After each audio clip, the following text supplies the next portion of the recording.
Hello नमस्कार दोस्तों।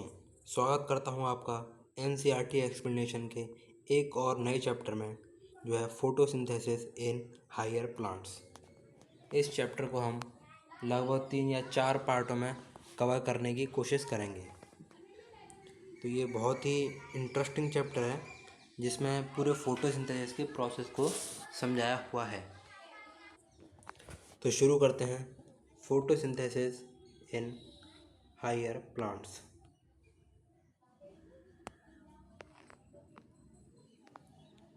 तो पढ़ते हैं। All animals included human beings depends on plants for their foods. तो जितने भी एनिमल्स हैं ह्यूमन बींग्स के मिलाकर वो सभी किस पे फूड के लिए डिपेंड है? प्लांट्स पर, जैसा कि हम जानते हैं। Have you ever wondered from where plants get their food? और ये प्लांट फूड कहाँ से लेते हैं? Green plants in fact have to make और other synthesis the food they need and all other organism. तो ये ग्रीन प्लांट जो है सिंथेसिस करते हैं अपना फूड के लिए जो उन्हें ज़रूरत है, एंड ऑल अदर ऑर्गेनिज्म जो होते हैं वो डिपेंड्स होते हैं on them for their needs. जो ग्रीन प्लांट्स है वो तो अपना फूड सिंथेसाइज करेंगे और अदर ऑर्गेनिज्म है वो ग्रीन प्लांट्स पर डिपेंड रहेंगे अपने फूड के लिए। द ग्रीन प्लांट्स मेक और rather synthesis the food they need through photosynthesis. जो ग्रीन प्लांट होते हैं वो सिंथेसाइज करते हैं अपना फूड थ्रू फोटोसिंथेसिस के द्वारा। देयरफॉर इन्हें ऑटोट्रॉप्स कहते हैं। अपना खाना बनाने वाले इन्हें ऑटोट्रॉप्स कहते हैं। You have already learn that the autotrophic nutrition is found only in plants. सिर्फ प्लांट्स में पाया जाता है, आपको ऐसे पता है। All other organism that depend on the green plants for food are heterotrophs. और जो इन ऑर्गेनिज्म जो इन प्लांट्स पर डिपेंड है फूड के लिए उन्हें हेटरोट्रॉप्स कहते हैं। और ये प्लांट अपने आप खाना बनाते हैं तो इन्हें ऑटोट्रॉप्स कहते हैं। Green plant carry out photosynthesis. Green plant photosynthesis carry करते हैं, फोटोसिंथेसिस चलाते हैं फूड बनाने के लिए, जो कि एक फिजियोकेमिकल प्रोसेस है। तो ये चीज़ यहाँ काम की आई कि जो फोटोसिंथेसिस है वो एक फिजियोकेमिकल प्रोसेस है by which they use light energy to drive the synthesis of organic compound. जिसके द्वारा ये क्या करते हैं इस फोटोसिंथेसिस में, जो कि एक फिजियोकेमिकल प्रोसेस है, इसमें ये लाइट एनर्जी को यूज़ करते हैं जिससे ये सिंथेसिस करते हैं ऑर्गेनिक कंपाउंड को। Ultimately all living forms on earth depend on sunlight for energy. तो जितने भी लिविंग फॉर्म्स हैं अर्थ में वो हम जानते हैं वो सनलाइट पर ही एनर्जी सनलाइट के पर ही डिपेंड है एनर्जी के लिए। The use of energy from sunlight plants doing photosynthesis is the basis of life on earth. तो प्लांट जो है सनलाइट को यूज़ करते हैं फोटोसिंथेसिस के प्रोसेस में, वही जीवन का जिंदगी का जो जीवन है उसका बेसिक है। Photosynthesis important due to 2 reason. Photosynthesis 2 कारणों की वजह से जो है इम्पोर्टेंट है। It is the primary source of all food on earth. जितना भी अर्थ पे फूड है उसका फोटोसिंथेसिस जो है प्राइमरी सोर्स है। जितना भी अर्थ पे फूड है उसका प्राइमरी सोर्स फोटोसिंथेसिस है। It is also responsible for the release of oxygen in atmosphere by green plant. ये इस चीज़ के लिए भी रिस्पॉन्सिबल है, ये ऑक्सीजन को एटमॉस्फेयर में रिलीज़ करने के लिए भी जो है रिस्पॉन्सिबल है। फोटोसिंथेसिस प्रोसेस में जो ऑक्सीजन निकलती है वो एटमॉस्फेयर में रिलीज़ होती है जो हम लेते हैं। Have you ever thought what would happen if there were no oxygen to breathe? This chapter focuses on the structure of photosynthetic machinery and the various reaction that transform light energy into chemical energy। तो इसी chapter में हम photosynthesis के बारे में और light energy से कैसे केमिकल एनर्जी में चेंज कर रहे हैं इस पूरी मैकेनिज्म को स्टडी करेंगे। What do we know? Let us try to find out what we already know about photosynthesis। तो हम ऑलरेडी क्या जानते हैं फोटोसिंथेसिस के बारे में, पहले उसके बारे में रिवाइज कर लेते हैं। Some simple experiment you may have done in the earlier classes. कुछ अर्लियर क्लासेस के एक्सपेरिमेंट यहाँ दिखाए गए हैं। दैट क्लोरोफिल, जो हमें पता है ग्रीन पिगमेंट होता है लीफ का, क्लोरोफिल जो ग्रीन पिगमेंट होता है लीफ का। Light and CO2 are required for photosynthesis. तो हम ऐसे कुछ चीज़ें जानते हैं जैसे फोटोसिंथेसिस के लिए हमने अर्ली क्लास में पढ़ा है कि क्लोरोफिल, लाइट और कार्बन डाइऑक्साइड ये रिक्वायरिंग चीज़ हैं फोटोसिंथेसिस प्रोसेस को करने के लिए। You may have carried out the experiment to look for starch formation in 2 leaves. तो इसमें क्या इस बताया 2 लीफों में हमें एक एक्सपेरिमेंट करके दिखाएंगे स्टार्च फॉर्मेशन के लिए।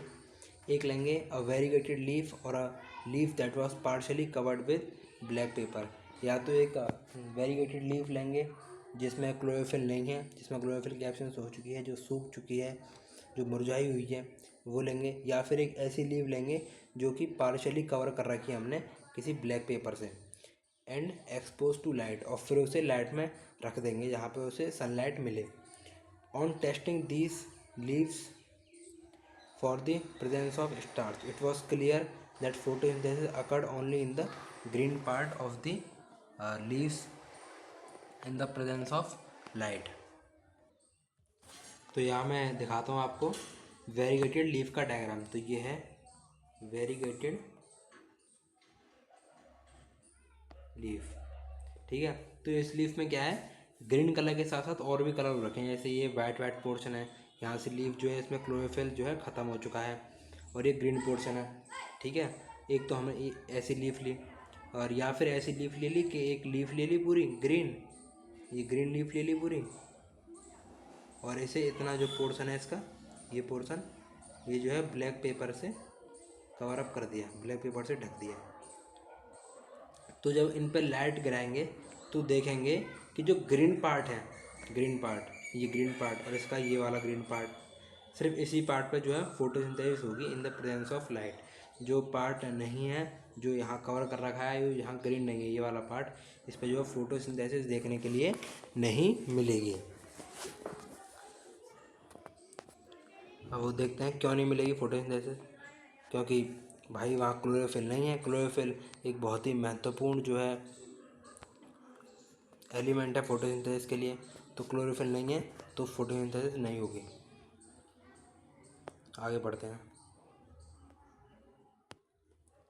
Another experiment you may have carried out where a part of leaf is enclosed in a test tube containing some KOH soaked cotton। तो अनदर एक्सपेरिमेंट है जिसमें हम लीफ को क्या कर रहे हैं, टेस्ट ट्यूब में बंद कर दे रहे हैं, जिस टेस्ट ट्यूब में एक कॉटन पड़ी हुई है, KOH से भीगी हुई, KOH की सोक्ड एक कॉटन पड़ी हुई है, रुई, जो कि क्या करती है, जो क्या करेगी, जो कि सारी CO2 जो है एब्जॉर्व कर लेगी, कंटेनर में जितनी भी CO2 होगी उसे एब्जॉर्व कर लेगी। While the other half is expose to air, और जो लीफ है जिसका एक तो आधा हाफ जो है कंटेनर में एंक्लोज कर दिया और अदर हाफ है वो एक्सपोज रखा एयर में बाहर, मतलब जैसे ये है एक बंद कंटेनर है, ये इसमें ये आधी लीफ रखी, ठीक है, यहाँ से ये पूरा ऐसे बंद है, ठीक।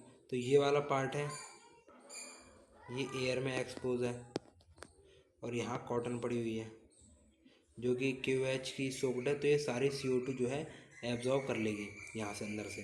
तो फिर देखेंगे जब फोटोसिंथेसिस प्रोसेस होगा तो ये जो बाहर एक्सपोज है लीफ, सिर्फ वहीं जो है स्टार्च बनेगा, और अंदर के पार्ट में स्टार्च नहीं होगा, क्योंकि यहाँ यहाँ कार्बन डाइऑक्साइड नहीं मिली उस लीफ को, अंदर वाले पार्ट को, तो वहाँ स्टार्च फॉर्म नहीं होगा।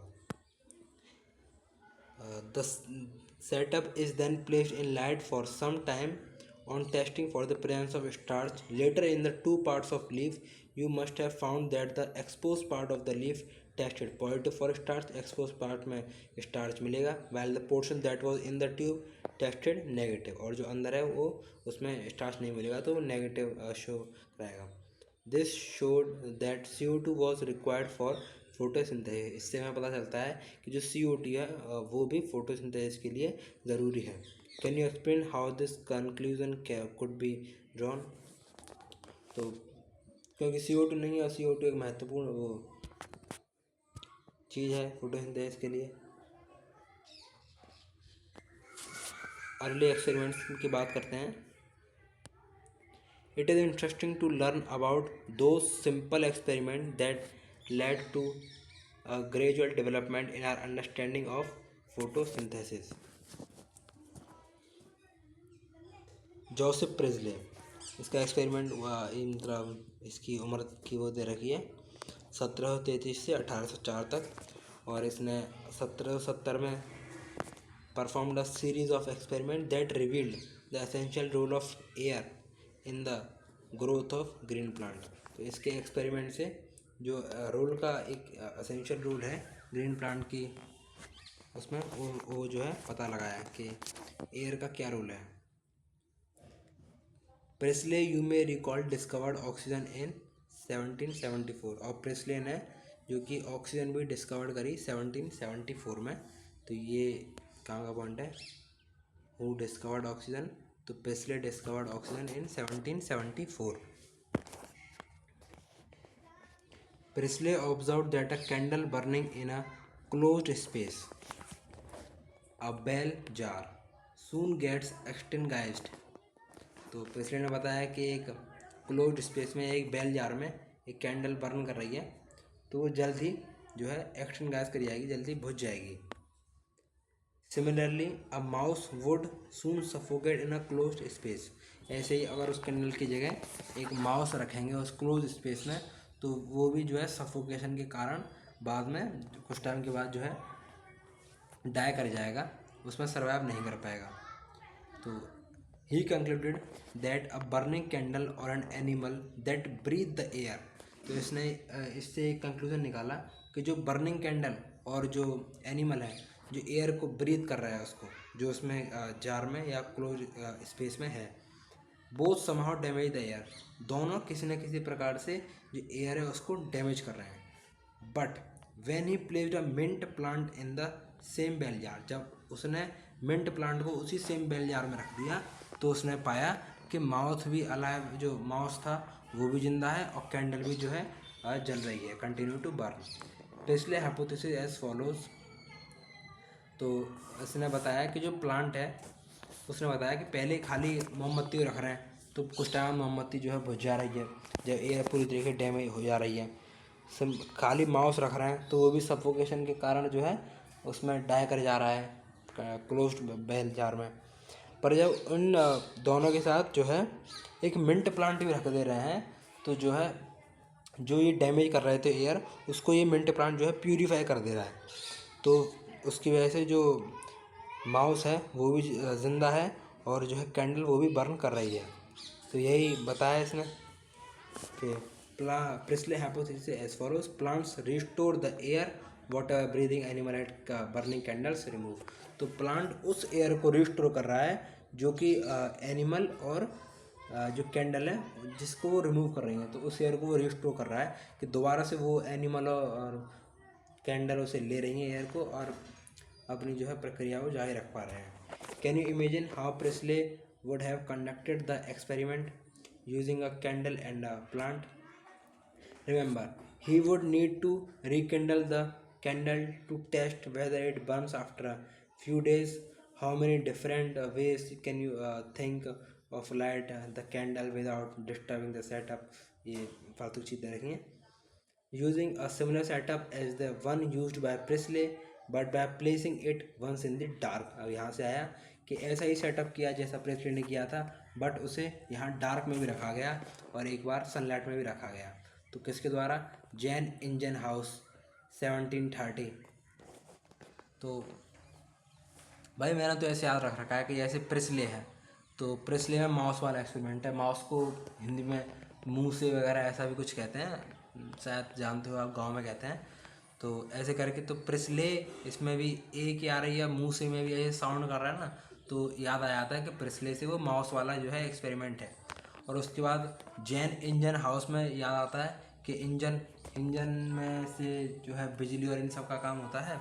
तो ऐसे उससे याद आ जाता है कि सनलाइट और डार्क वाला, बिजली आ रही है तो लाइट है, नहीं आ रही तो अंधेरा है, डार्क है। तो ऐसे इंजन से याद आता है जो सनलाइट और डार्क वाला जो एक्सपेरिमेंट है, ये हुआ 17 मतलब हुआ नहीं, मतलब इसकी जो ए दे रखी है वो कोई काम की नहीं है, 1799, बस ऐसे रीड कर लो। Showed that sunlight is essential for the plant process. तो इसने दिखाया कि जो सनलाइट है वो भी असेंशियल है प्लांट प्रोसेस के लिए।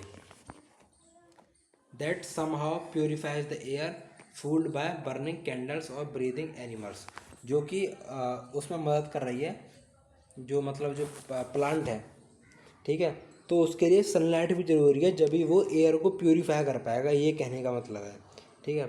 तो engine house is an elegant experiment with an aquatic plant showed that in bright sunlight small bubbles were formed around the green part। तो इंजन हाउस ने एक एक्सपेरिमेंट किया जिसमें उसने एक एक्वाटिक प्लांट को लिया और ये शो किया कि सनलाइट में स्मॉल बबल्स भी फॉर्म्ड हो रहे हैं ग्रीन पार्ट्स के आसपास। तो वो स्मॉल बबल्स आई हुई हैं जो एयर वो निकाल रहे हैं, ऑक्सीजन वगैरह। While in the dark they did not, और डार्क में वो नहीं है। तो भाई एक्वाटिक प्लांट है, ठीक है, तो जो एक्वाटिक उसके आसपास पानी होगा तो उसमें वो बबल बनेंगे, ठीक है, मतलब उसमें जब एयर निकलेगी तो बबल बनेंगे ना। तो ऐसा जब होता है जब वो सनलाइट में है, बट इसी को जब हम डार्क में करेंगे तो जो है बबल नहीं बन रहे। मतलब अब यहाँ जो है जो प्रोसेस हो रहा था जिसकी वजह से वो बबल निकल रहे हैं, एयर निकल रही है, जो गैस निकल रही है वो अब नहीं निकलेगी क्योंकि अब डार्क में सनलाइट नहीं मिल पा रही। लेटर ही identify these bubbles to be of oxygen, बाद में इन्हीं बबल्स को उसने बताया कि ये ऑक्सीजन है, कुछ नहीं है। Hence he showed that it is the only green part of the plant that code release oxygen. उसने बताया क्योंकि ये ग्रीन पार्ट के आसपास निकल रही थी, अराउंड ग्रीन पार्ट्स निकल रही थी, तो इसने बताया कि सिर्फ ग्रीन पार्ट ही है प्लांट के जो इसे रिलीज़ कर रहे हैं, ऑक्सीजन को रिलीज़ कर रहे हैं। तो आगे बढ़ते हैं। It was until about 1854 that Julius von Sachs provided evidence for production of glucose when plants grow। तो अब 1854 की बात है, यहाँ जूलियन वॉन सेक्स की बात आ गई, तो उन्होंने प्रोवाइड किया evidence for production of glucose. तो इन्होंने क्या एक्सपेरिमेंट दिखा के बताया, इन्होंने ग्लूकोज के प्रोडक्शन के लिए एविडेंस जो है दिए जब प्लांट जो है ग्रो करता है। Glucose is usually stored as starch, तो ग्लूकोज स्टार्च की फॉर्म में स्टोर रहता है जैसा कि हम जानते हैं। His later studies showed that the green substance in plants, जैसा कि ग्रीन सब्सटेंस होता है chlorophyll, is located in special bodies called chloroplast. तो जो ग्रीन प्लांट होता है क्लोरोफिल वो स्पेशल बॉडीज में स्टोर रहता है जिन्हें कहते हैं chloroplast with in plant cells. He found that the green parts in plants is where glucose is made। Green parts में ही जो है पूरी प्रोसेस हो रखी है क्लोरोफिल की वजह से, तो वहीं जो है ग्लूकोज फॉर्म होगा। And that the glucose is usually stored as starch, और जो ग्लूकोज फॉर्म होगा वो स्टार्च की फॉर्म में स्टोर होगा। तो ऐसे याद रख सकते हो, जैसे आप मैंने ऐसे याद रखा है कि जूलियस वॉन सेक्स में आ रहा है सैकराइड, सेक्स माने सैकराइड, SARIDE स्पेलिंग देख लेना, सैकराइड आ रहा है। तो सैकराइड होता है शुगर, और इसमें इसके एक्सपेरिमेंट में शुगर का ही इसने वो दिया है। तो इसमें ग्लूकोज स्टोर होता है स्टार्च की फॉर्म में, तो उसी के बारे में इसने बताया है। तो ऐसे जो है याद आ जाएगा, क्लिक कर जाएगा। Now consider the interesting experiment done by TW Angelman 1843 से 1909 तक। तो इसमें एक और एक्सपेरिमेंट की बात करिए जो कि TW एंजलमैन ने किया है। यूजिंग अ प्रिज्म, एक प्रिज्म के द्वारा ही split light into its spectral component and then illuminated a green alga. तो इसने एक स्पेक्ट्रल कंपोनेंट पर एक लाइट जो है करी और उससे स्प्लिट होती है लाइट प्रिज्म से, ज़्यादा कि हम जानते हैं। तो इस एक्सपेरिमेंट में जो TW एंजलमैन था उसने क्या किया, तो पहली बात तो इस एक्सपेरिमेंट को आपको याद करना है नेम से, वो ऐसे TW एंजलमैन, इससे याद करना है एंजल यानी एंगल, तो इससे याद करना है आपको क्या लिख रहा है यार,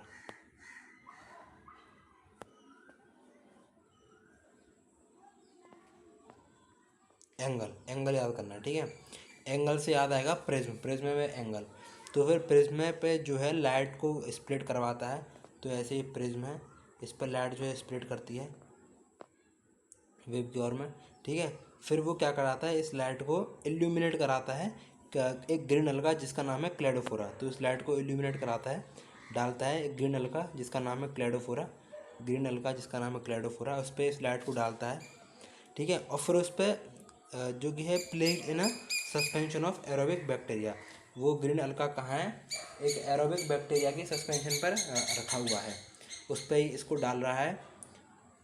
एरोबिक बैक्टीरिया, एरोबिक बैक्टीरिया मतलब जो ऑक्सीजन की प्रेजेंस में सर्वाइव करते हैं, जो ऑक्सीजन इनटेक करते हैं अपनी एनर्जी ब्रेकडाउन के लिए। तो एरोबिक बैक्टीरिया की सस्पेंशन पे इस ग्रीन क्लेडोफोरा पे, ग्रीन अलगा क्लेडोफोरा पे लाइट को गिराता है। तो क्या होता है इसमें, कुछ लाइट के रीजन, ठीक है, कुछ लाइट के रीजन्स पे जिस पे अलग अलग कलर की लाइट पड़ रही हैं, तो जहाँ कुछ जो एक दो लाइट्स हैं उन पे जो है ज़्यादा, जो ग्रीन रंग का क्लेडोफोरा है वो फोटोसिंथेसिस करेगा क्योंकि, तो वहाँ ज़्यादा ऑक्सीजन जो है निकल रही होती है, तो वहाँ जो बैक्टीरिया हैं वो क्या करते हैं, अक्यूमुलेट होते हैं ज़्यादा। तो इससे ये पता चलेगा कि कौन से कलर की जो लाइट है वहाँ उसकी वजह से ज़्यादा फोटोसिंथेसिस का प्रोसेस होता है, इससे एक्सपेरिमेंट से ये पता चलता है। तो the bacteria were used to detect the site of O2 evolution, कहाँ सबसे ज़्यादा O2 इवोल्यूशन हो रहा है, बैक्टीरिया इसके लिए हमने यूज़ किए हैं, डिटेक्ट करेंगे क्योंकि जहाँ O2 इवोल्यूशन होगा वहीं बैक्टीरिया पहुँच जाएंगे। He observed that the bacteria accumulate mainly in the region of blue and red light of the split spectrum. तो क्योंकि यहाँ से स्पेक्ट्रम में सारी निकली होंगी, VIBGYOR, violet, indigo, blue, green ऐसे करके पूरी लाइट निकली होंगी, तो इसमें जो ब्लू और रेड लाइट का रीजन होगा, इसमें जो ब्लू और रेड लाइट का जो रीजन होगा वहाँ पे जो है सबसे ज़्यादा फोटोसिंथेसिस होगी और ऑक्सीजन जो है सबसे ज़्यादा इवॉल्व होगी वहाँ पर, वहाँ सबसे ज़्यादा ऑक्सीजन इवॉल्व होगी, तो उसकी वजह से वहाँ जो है बैक्टीरिया अक्यूमुलेट कर जाएंगे। अब first action spectrum of photosynthesis was thus described. It resemble roughly the absorption spectra of chlorophyll A and B. तो यहाँ एब्जॉर्प्शन स्पेक्ट्रा की बात करेगी इन पे क्लोरोफिल ए और बी की, ठीक है। क्लोरोफिल ए और बी की वजह से यहाँ एब्जॉर्प्शन जो है इन रीजन्स पर होता है। By the middle of the 19th century, the key feature of plant photosynthesis were known, namely that plant could use light energy। तो 19th century के दौर पर ये पता चल गया कि जो प्लांट्स हैं वो लाइट एनर्जी का यूज़ करते हैं कार्बोहाइड्रेट बनाने के लिए, फ्रॉम किससे, CO2 और वाटर से कार्बोहाइड्रेट बनाने के लिए वो लाइट एनर्जी का यूज़ करते हैं। The empirical equation representing the total process of photosynthesis for oxygen evolving organism was then understood as. तो पहले ऐसी एक एम्पेरिकल इक्वेशन बनाई गई कि CO2 है और वाटर है, लाइट की प्रेजेंस में कुछ कार्बोहाइड्रेट का ऐसा मॉलिक्यूल बनेगा CH2O और जो है ऑक्सीजन जो है रिलीज होगी, where CH2O represent a carbohydrate. तो ये CH2 है क्योंकि एम्पेरिकल फार्मूला सिंपलेस्ट फॉर्म दिखा रखी है, तो ये एक कार्बोहाइड्रेट को रिप्रेजेंट करता है जो एक ग्लूकोज है 6 carbon sugar.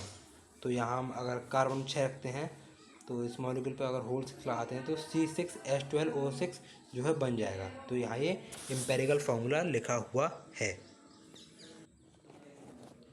A milestone contribution to the understanding of photosynthesis was that made by macrobiologist।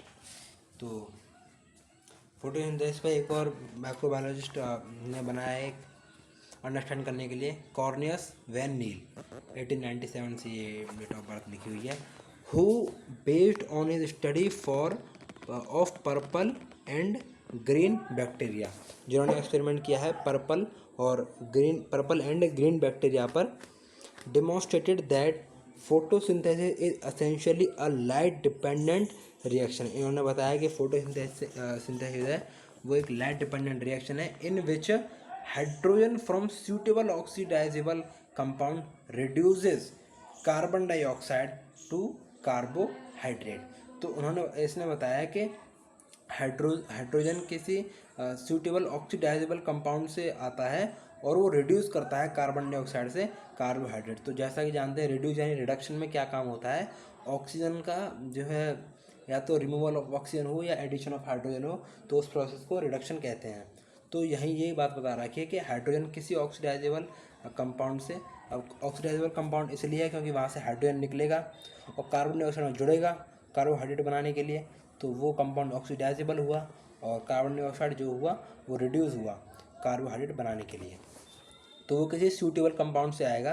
तो वो हाइड्रोजन की बात करेंगे, वो आखिर आ कहाँ से रहा है, तो यहाँ दिखा रखा है कोई सूटेबल कंपाउंड है, कुछ 2H2A, ये कार्बन डाइऑक्साइड को रिड्यूस करेगा इन प्रेजेंस ऑफ लाइट और ये निकलेगा अलग 2A जो इसका बचा हुआ है और ऑक्सीडाइज हुआ है ये, और हाइड्रोजन जो है यहाँ जुड़ेगा कार्बन डाइऑक्साइड में और बनेगा कार्बोहाइड्रेट प्लस वाटर निकलेगा।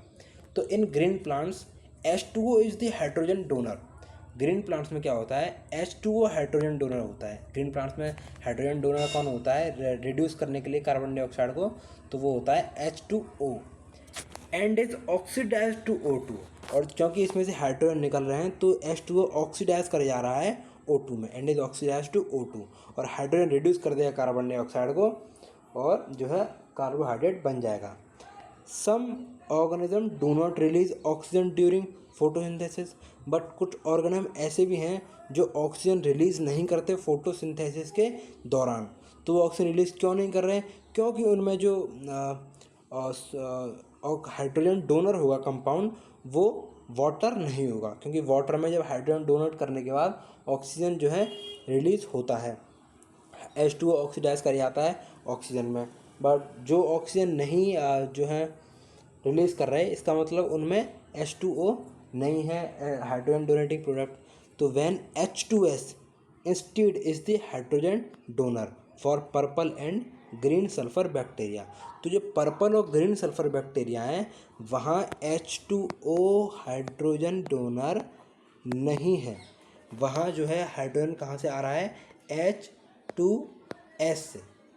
ठीक है, तो उनमें पर्पल और ग्रीन सल्फर बैक्टीरिया में the oxidation product is sulphur. अब क्योंकि ऑक्सीडेशन प्रोडक्ट होगा फिर सल्फर या sulphate depending on the organism के ऊपर डिपेंड करेगी, तो उसमें क्या ऑक्सीडेबल सब जो है प्रोडक्ट आ रहा है, या तो सल्फर आएगा या सल्फेट आएगा, बट ऑक्सीजन नहीं आएगा क्योंकि ऑक्सीजन है ही नहीं, तो ऑक्सीजन आए कहाँ से। Hence he inferred that oxygen evolved by the green plant comes from H2O। तो उसने बताया कि जो ऑक्सीजन इन्वॉल्व है ग्रीन प्लांट में वो H2O से आ रहा है, नॉट फ्रॉम कार्बन डाइऑक्साइड। ध्यान रहे कार्बन डाइऑक्साइड से नहीं, वो H2O से आ रहा है क्योंकि H2O ऑक्सीडाइज कर गया है ऑक्सीजन में। This was later proved by using radio isotopic technique. तो ये लेटर किसके द्वारा प्रूव हुआ, रेडियो आइसोटोपिक टेक्निक के द्वारा ये बाद में प्रूव भी कर दिया गया। The correct equation that would represent the overall process of photosynthesis is therefore. तो करेक्ट इक्वेशन यहाँ बता रखी है, ये इसमें दिखा रखा है 6 CO2, 6 जो है CO2, 6 कार्बन डाइऑक्साइड के जो है मॉलिक्यूल लिए गए, 12 पानी के लिए गए, 12 ऑफ H2O, एंड लाइट की प्रेजेंस में जो है C6H12O6 ग्लूकोज बना, 6 H2O निकले और 6 ऑक्सीजन के मॉलिक्यूल जो हैं निकले। वेयर C6H12O से रिप्रेजेंट ग्लूकोज करता है, O2 release from water. This was proved using radio isotope technique, जैसा कि हमने ऊपर पढ़ा। Note that this is not a single reaction, बता रखा है ये एक सिंगल रिएक्शन नहीं है, but description of multi step process called photosynthesis. सिर्फ यही एक रिएक्शन नहीं कि ऐसे जो है कार्बन डाइऑक्साइड दिया, वाटर दिया लाइट की प्रेजेंस में और जो है ग्लूकोज और ये सब निकलेगा ऑक्सीजन वगैरह, ये एक सिंगल रिएक्शन नहीं है बल्कि एक मल्टी स्टेप प्रोसेस होता है जिसे कहते हैं फोटोसिंथेसिस। अब वो सारे क्या क्या स्टेप्स हैं उनके बारे में हम इस चैप्टर में डिटेल में पढ़ेंगे। Can you explain why 12 molecule of water as a substrate are used in the equation given above. तो 12 मॉलिक्यूल क्यों लिए गए हैं, क्योंकि भाई C6H12O6 तो मीजोफिल सेल में जो क्लोरोप्लास्ट होते हैं उनका ऐसे अरेंजमेंट होता है। हाई लाइट इंटेंसिटी में ये ऐसे होते हैं, परपेंडिकुलर टू वॉल होते हैं, ऐसे ऐसे अरेंज कर रखे होते हैं। लो लाइट में ऐसे अरेंज कर रखे होते हैं, क्योंकि जो लाइट है वो जो है ऐसे मिल पाए पूरी सबको अच्छे से। लो लाइट में ज़्यादा लाइट मिल पाए, और हाई लाइट में कम लाइट चाहिए तो ऐसे ही मिल पाए। मॉडरेट लाइट में ऐसे हैं, अपने आराम से बिखरे हुए हैं। ठीक है, तो आप समझ गए होंगे। आगे बढ़ते हैं।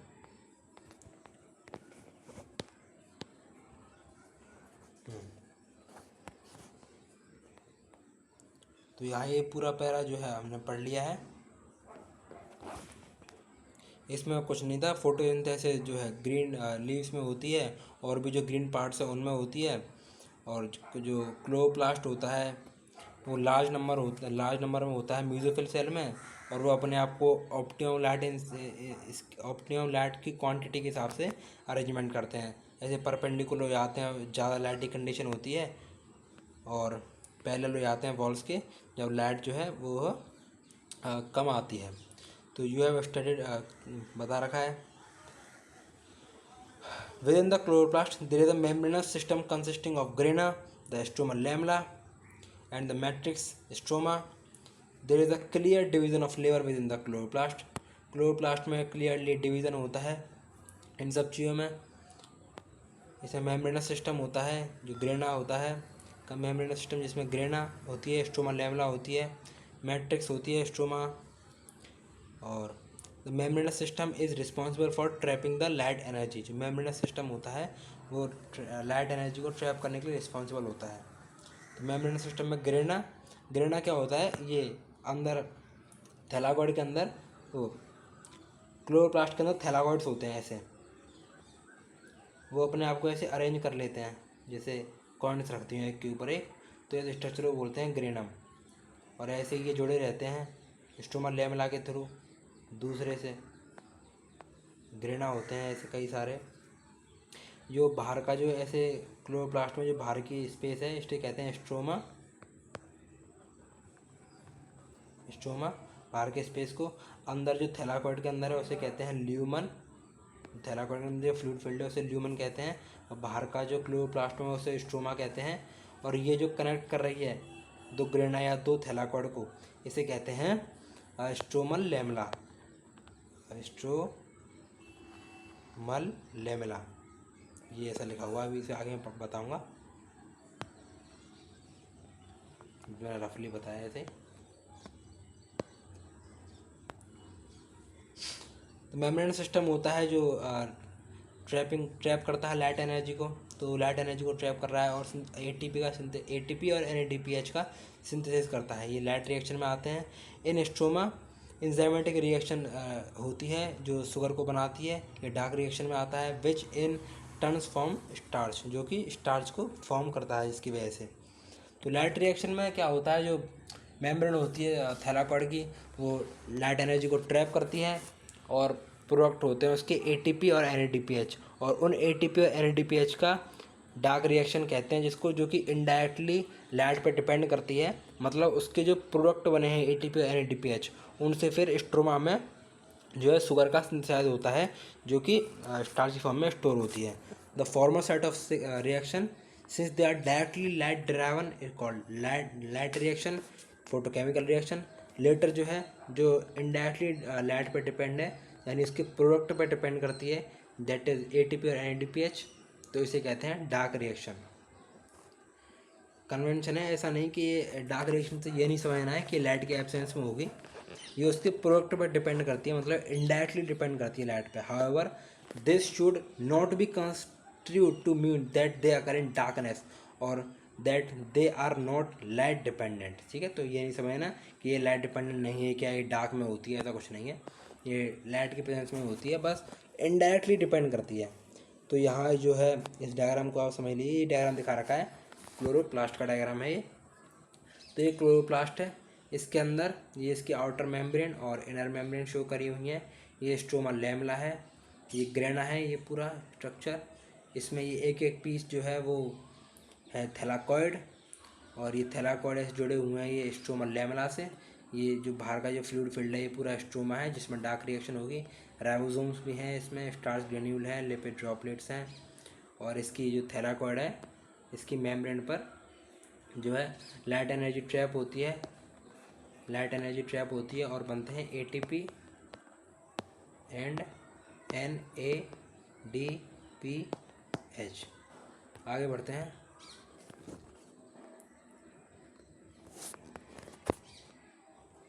बस इस पे जो पढ़ते हैं यहाँ तक, और पार्ट 1 जो है फिनिश करते हैं, एंड करते हैं पार्ट 1 का। तो how many types of pigments are involve in photosynthesis. तो फोटोसिंथेसिस में कितने तरह के जो पिगमेंट हैं वो इन्वॉल्व होते हैं। Looking at plants, have you ever wondered why and how there were so many shades of green in their leaves even in the same plant? We can look for an answer of to this question. तो आपने देखा होगा plant में green colour की कई सारी shades होती हैं, हल्का ग्रीन, ज़्यादा ग्रीन, ऐसे करके। तो इसका आंसर देखते हैं। Bye trying separate the leaf pigments of any green plant through paper chromatography. तो इसके हम जो है पेपर क्रोमेटोग्राफी एक टेक्निक है, इसके थ्रू इनके जो लीफ के पिगमेंट हैं उनको सेपरेट करते हैं। A chromatographic separation of the leaf pigment shows that the color that we see in leaves not due to single pigment but due to 4 pigments। तो जो हम जो लीव्स में कलर देख रहे हैं वो किसी एक सिंगल पिगमेंट की वजह से नहीं है, ये हमें ऐसे क्रोमेटोग्राफिक सेपरेशन की वजह से पता चला, बट ये है 4 पिगमेंट्स की वजह से। ठीक है, उन पिगमेंट के बारे में यहाँ बताया हुआ है। दैट इज़ क्लोरोफिल ए, जो कि ब्राइट और ब्लू ग्रीन होता है क्रोमेटोग्राम पर। क्लोरोफिल ए ब्राइट और ब्लू ग्रीन कलर का दिखता है, पेपर क्रोमेटोग्राफी करी है जिससे सेपरेशन कर रहे हैं। तो क्लोरोफिल ए है वो ब्राइट और ब्लू ग्रीन कलर का दिखता है क्रोमेटोग्राम पर। क्लोरोफिल बी होता है वो येलो ग्रीन कलर का दिखता है। तो क्लोरोफिल ए ब्राइट और ब्लू ग्रीन कलर का, तो क्लोरोफिल ए क्या दिखेगा, ब्राइट और ब्लू ग्रीन कलर का। क्लोरोफिल बी दिखेगा येलो ग्रीन कलर का, और ज़ैंथोफिल दिखेगा येलो कलर का।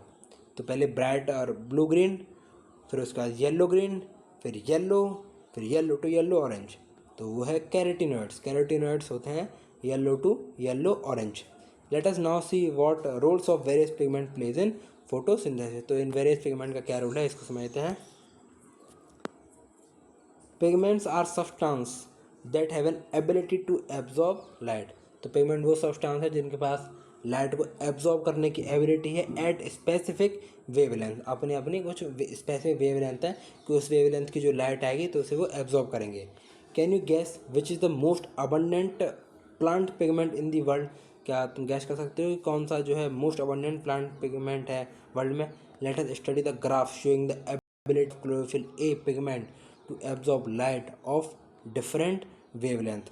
तो यहाँ ग्राफ में देखेंगे क्लोरोफिल ए पिगमेंट की एबिलिटी लाइट को एब्जॉर्ब करने की डिफरेंट वेवलेंथ पर, कि वो इस वेवलेंथ पे कैसे लाइट को एब्जॉर्ब कर रही है। अगर ये पर्टिकुलर वेवलेंथ है तो कितना लाइट को एब्जॉर्ब कर रही है, ये वेवलेंथ है तो कितना लाइट को एब्जॉर्ब कर रही है। तो इसको हम ग्राफ के थ्रू देखेंगे। तो वो ग्राफ दिखा रखा है 11.3 में। तो निकालते हैं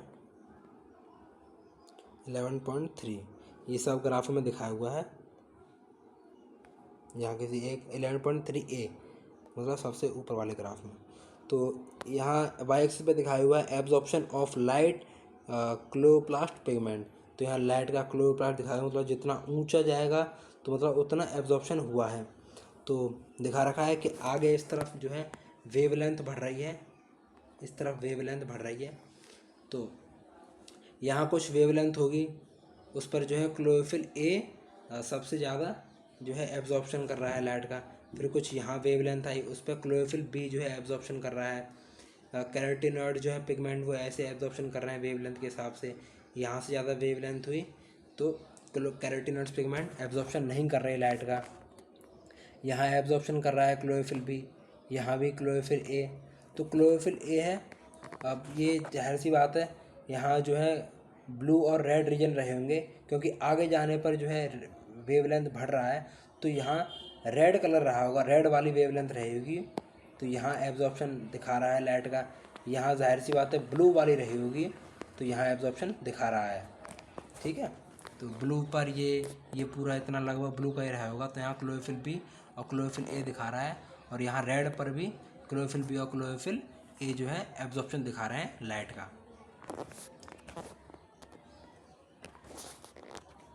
Of course, you are familiar with the wavelength of the visible spectrum of light as well as Vibgyor। तो आप जानते ही होंगे कि विजिबल स्पेक्ट्रम की वेवलेंथ क्या है, उसी के हिसाब से ये जो है ग्राफ दिए हुए हैं। और आप Vibgyor को भी जानते होंगे, violet, indigo, blue, green, yellow, orange, red.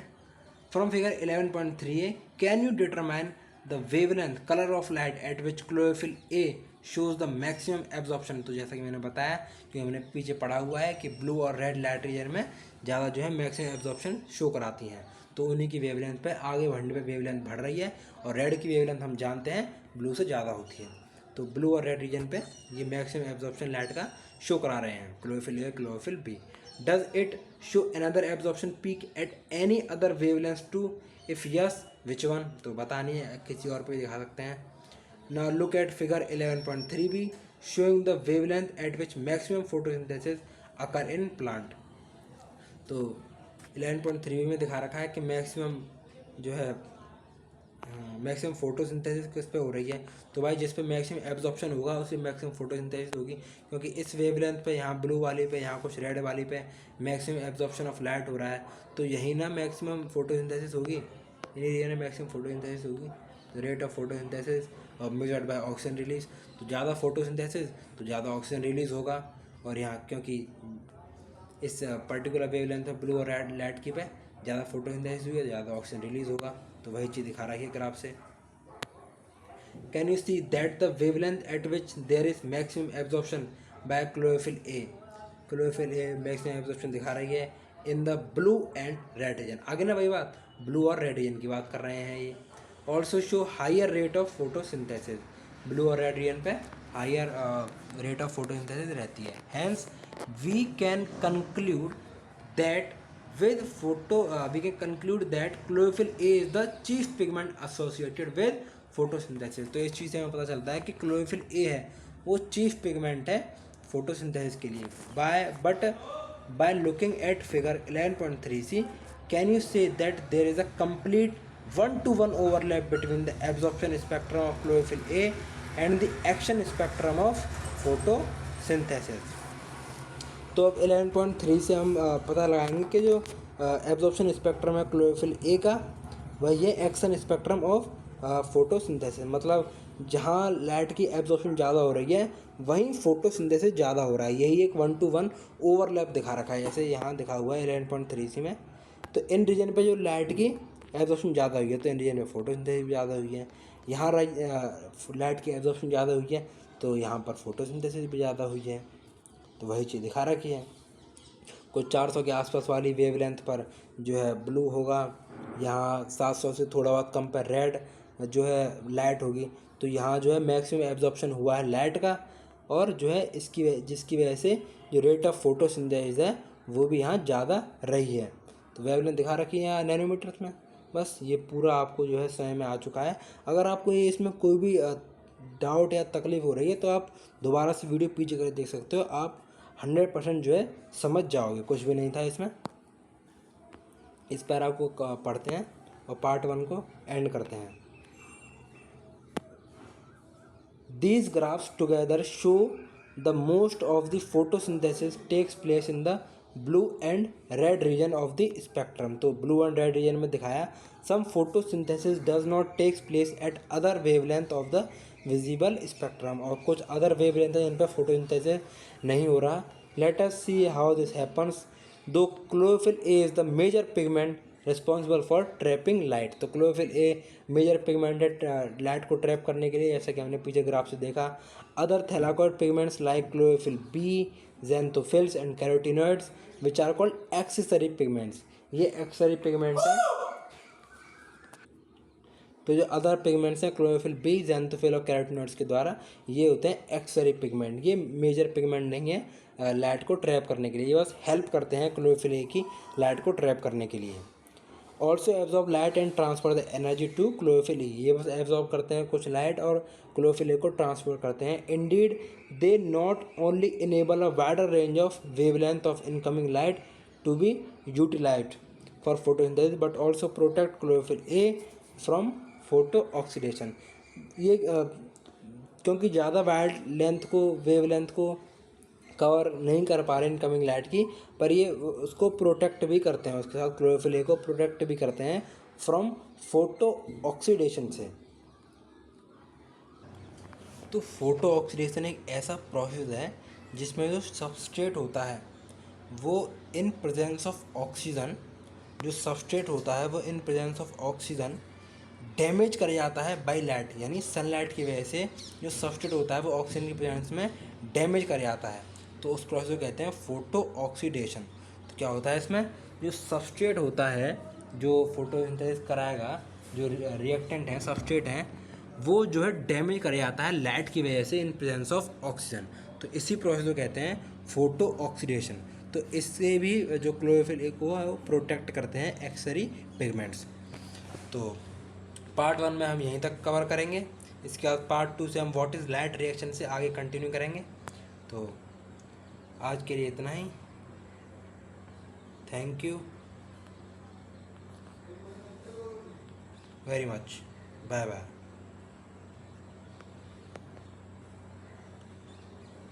मिलते हैं पार्ट 2 में. धन्यवाद.